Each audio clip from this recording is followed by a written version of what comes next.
What a curious case of deja vu.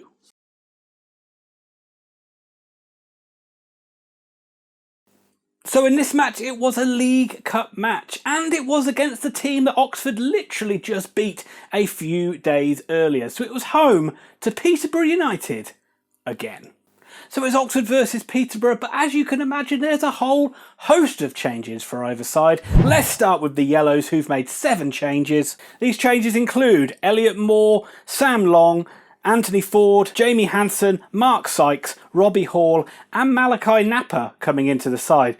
Really interested to see how Napa does. He's playing up front as a striker role. I know it's not his natural position, but him along with Hansen really have been forgotten men of the season, so it'll be interesting to see how they get on in this one. Players that have gone out are obviously John Rossinio, Chris Cadden, Alex Goran, Ben Woodburn, Jamie Mackey, James Henry and Tariq Fosu. Peterborough have also made a ton of changes. They've still kept with Ivan Toney and Issa up front, but Madison and Dembele are noticeable absentees from their side, from the side that played just a few days ago. So with it being a cup game and with all those changes, who knows what to expect? Obviously I do know the score, but who knows? Who knows?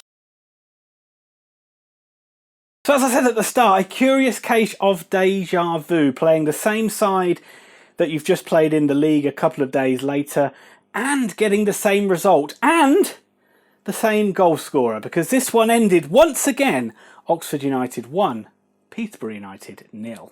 But whereas Oxford got the goal early on the game at the weekend, they had to wait right to the end of the game to get the winner in this one.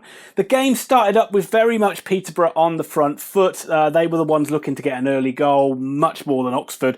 The changes really took a while for Oxford to settle into their groove. You could really see there wasn't the fluidity in their play that we've seen from the first 2 games. A lot of that's going to be down to a lot of these guys making their first starts to the season. But it was Peterborough making the early run-ins. Remember, they said they haven't won a game this season. They've just lost to Oxford. They were desperate to get back to winning ways.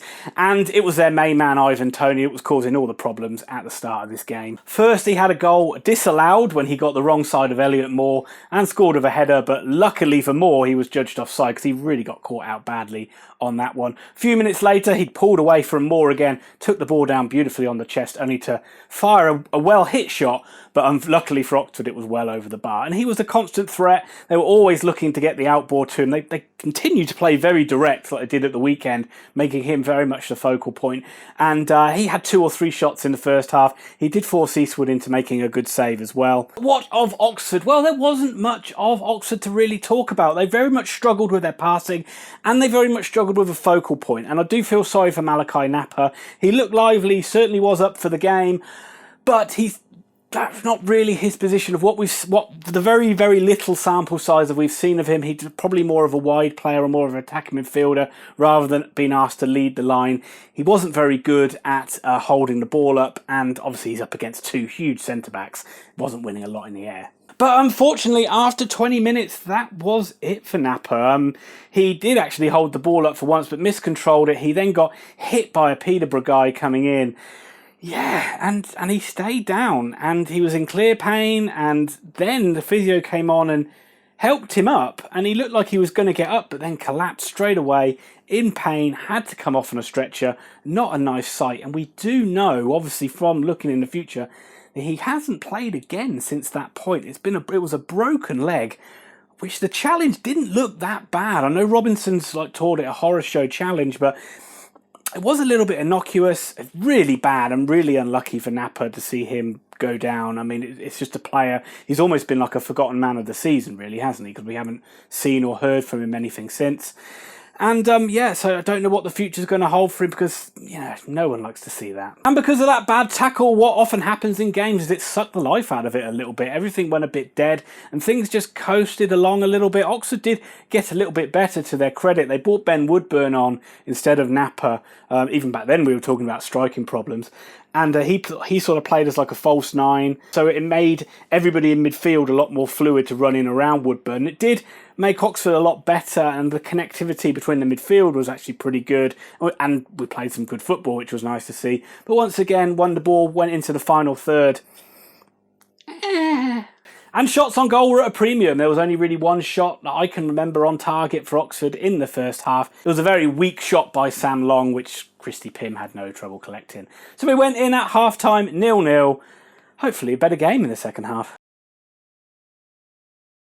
And it was a better game, never with the kind of intensity that we saw from the weekend, but it was okay. Both sides pushed in various stages of the half. Oxford nearly got in right at the start of the second half, where Woodburn blatantly fouled a defender, spun him behind, shoved him in the back, spun him behind, and his shot was saved by Pym. Weirdly, Tony had literally done the same thing to Moore or Dickey at the other end and got given a foul against him, and then Woodburn went and did it and no foul given. Referees, good consistency. I don't mind the consistency when it goes in Oxford's favour. Peterborough also hit the bar. They were causing a lot of trouble down the flanks. They seemed to be getting in round the back of Long in particular, but sometimes Ruffles as well, and playing dangerous balls across the box, and you felt it was only a matter of time before Issa or Tony would get on one of the end of these ones, but they never really seemed to. The one that did hit the bar was a cross that came in, and Dickey actually stuck a leg out and it looped onto the crossbar. It looked like it was going in, and luckily the ball bounced to an Oxford player, not a Peterborough player. Oxford brought a player on I'd even forgot we'd even had. Kevin Burko came on midway through the second half. Remember him? No, neither do I. And unfortunately for Peterborough, but luckily for Oxford, Peterborough had to play the final 15 minutes of this game with 10 men. Not through a red card, but through injury, unfortunately struck again. They'd made all their subs, and then one of their players went down with what looked like cramp, but it was clearly something more serious because he had to be taken off. And that just opened the door really for Oxford to attack a bit more and hopefully go on and get that winner. And it didn't look like it was coming. It looked like it was penalties written all over it. But then in the 88th minute, Oxford, with a bit of pressure that they'd managed to create spells in the second half, again without having the cutting edge, the ball came to Hansen on the edge of the box. He took a heavy touch and then went over a defender. And first glance, it looked like it was a penalty, but the referee gave it right on the edge of the box. Looking back on it, not sure. Looked like a bit of a dive to me, but hey-ho, we will take it. Up stepped Brannagan, you know the story, smashed it into the back of the net. It was a weird one when you look at it back. When you see it the first time, you just think, great strike by Brannagan. When you look at it back, it looked like Peterborough just completely caught off guard by it. They thought maybe someone else was going to take the free kick. Brannagan ran in, smacked it. The wall didn't seem like it was set up for that. Pym didn't look like he was set up for that. Oxford scored. Brannagan again. And that's how this one finished. It finished 1-0 again to Oxford with a Cameron Brannagan goal. So what are the chances of that happening? If you put money on it, you'll be laughing all the way to the bank. There were a few scares at the end for some reason, defending a 1-0 lead against 10 men. In the final few minutes of injury time, Oxford decided to go into calamity mode and just start being very, very reckless, but luckily it didn't come back to haunt them in any way. Generally, I thought Oxford's players were pretty solid. The ones that came in did an okay job. Moore got better as the game went on. Again, seeing Woodburn again, it's a real shame that we've missed him for such a long part of the season. He's just a very clever footballer. You can tell he's just got a better footballing brain than what he would play against in League One. He very much learnt that he's not going to be able to get much service if he just stayed up there by himself, so he played a lot deeper, got himself into the game, brought other players into it. He looked like he was he looked like he wasn't afraid to shoot, which is a nice thing to see for an Oxford United player. Yeah, so it's a shame we haven't seen him progress over the start of the season, but God knows, whenever this season finally comes back, we might have a fit Ben Woodburn again. Another player it's sad to see hasn't played a lot this season is Jamie Hansen. I thought he was solid, he was tidy, played instead of Alex Goran, and did a pretty decent job actually. He wasn't outstanding in any way, but everything he did was pretty good.